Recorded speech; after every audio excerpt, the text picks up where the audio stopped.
Hey YouTube, jgreen302. What the hell do I call this? How about just a prepping tip?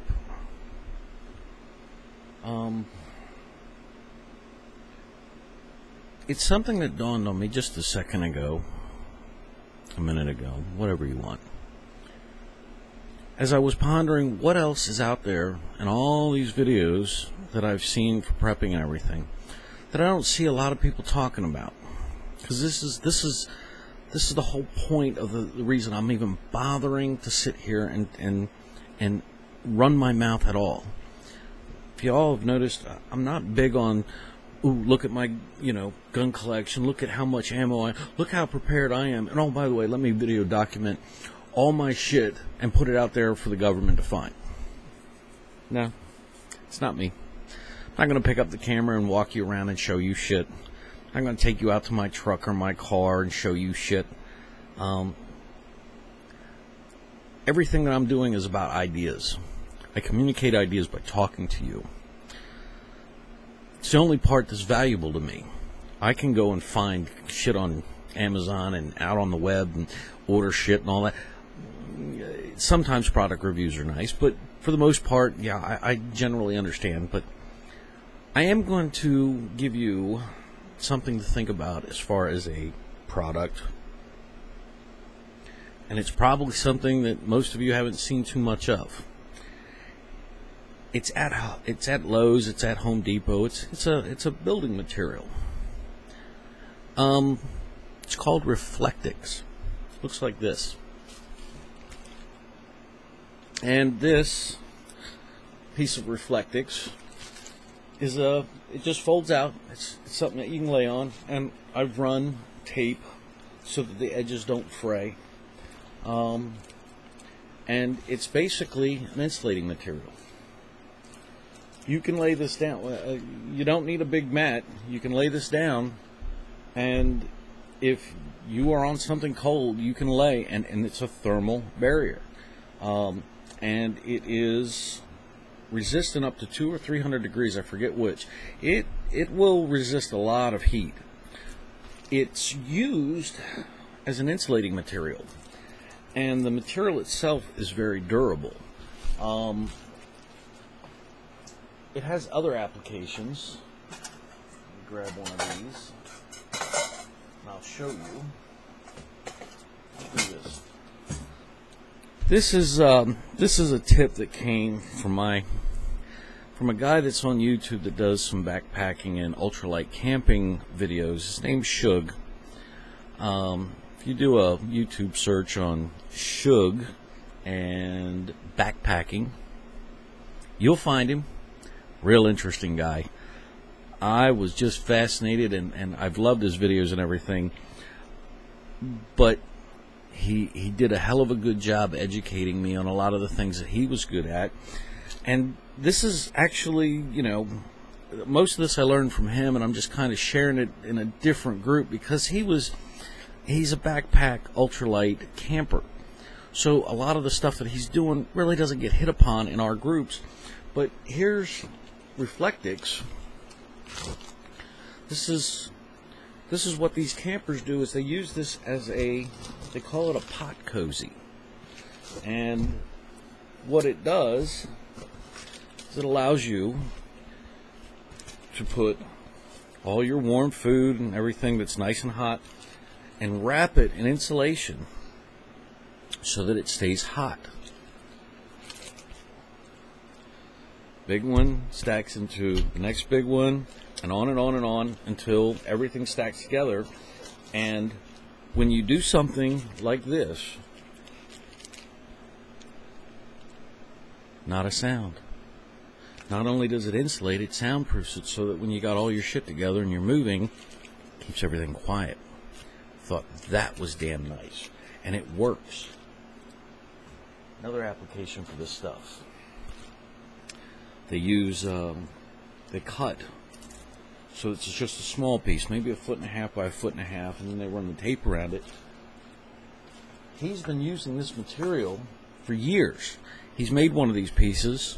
He did just what I just described, and he uses it for a kneeling pad. And so he has it in his bag. He folds it up. He opens it up, sets it down. Now he can kneel on it. So when he's out working in the ground, in the dampness and everything, it keeps his clothes from getting damp. He lays it in the snow. He's been using it, the same piece, I think he said, for 3 or 4 years. And he does a lot of this stuff. The material is pretty darn durable. It's an insulator. It's a thermal barrier.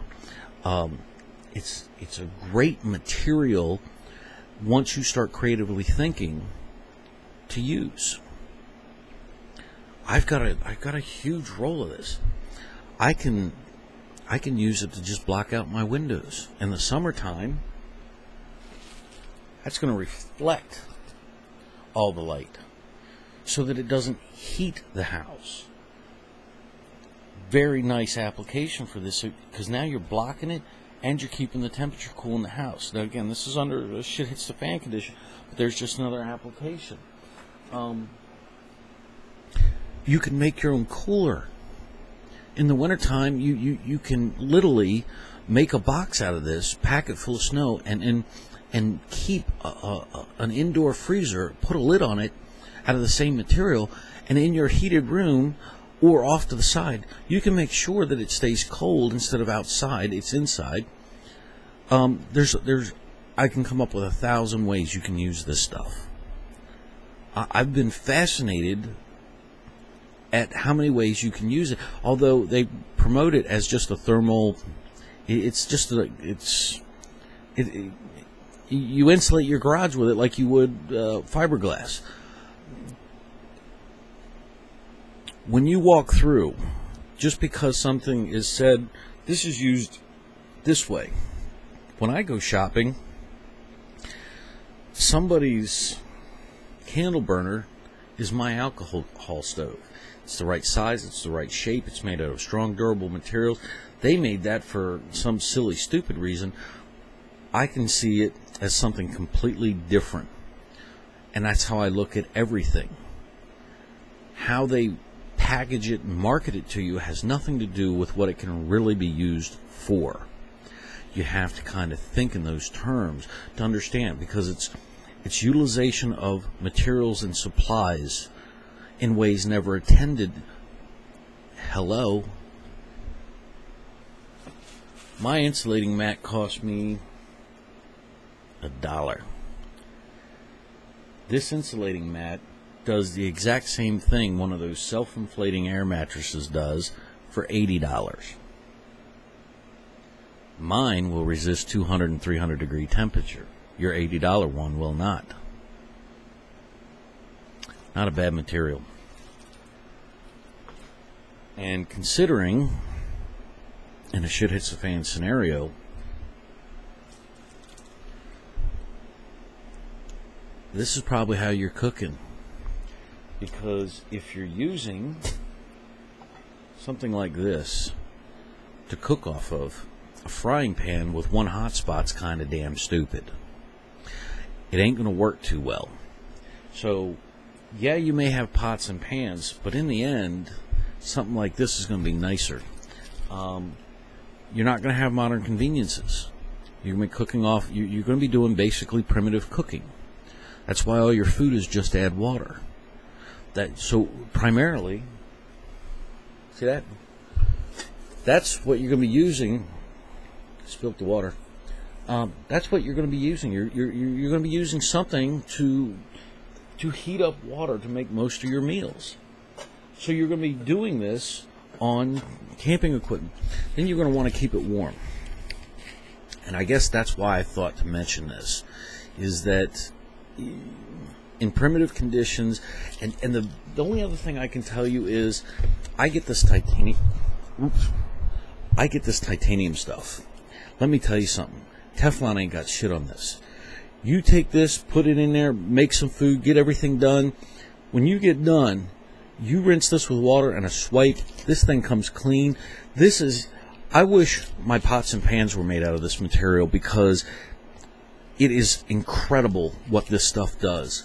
If I'm going with anything, and I'll admit, I invested in full titanium, everything I can get because of the nature of that material, not just because it's light. Boy, that lightness is beautiful. I even have 2 or 3 sets of these, which is titanium. Only because titanium has a hard time scratching titanium. So if you're going to go that route, I just stuck with the high-end stuff. So in the event that I do have to haul ass out of this house because the disaster I planned for was different, most of my equipment is geared to transfer over to hauling ass. So it had better be light, because the heavy shit's going to be the food and everything else. I don't want the gear killing me while I'm trying to load up just to get the hell out of Dodge. Lighter weight material moves faster. And if I have to get out of Dodge, I damn sure want to be set up for primitive cooking elsewhere too. I get twice the use out of the same equipment. I have twice the value on the same equipment, whether I stay in or stay out. Now, if I'm bugging out and I'm having to start thinking in these terms, I have a truck. I'm not going to just do a bug out bag. I'm going to grab as much as I can, because if I'm leaving that house, it means I'm not coming back, or I'm not coming back for a long time. I'm going to take everything I can take with me. And you can damn skippy be sure that I'm taking this equipment, but it's the same equipment I'd be using in a bug-in situation. So the material is beautiful both ways. I hope this has been informative. Thanks for watching. Hope you enjoyed it. Talk at you soon.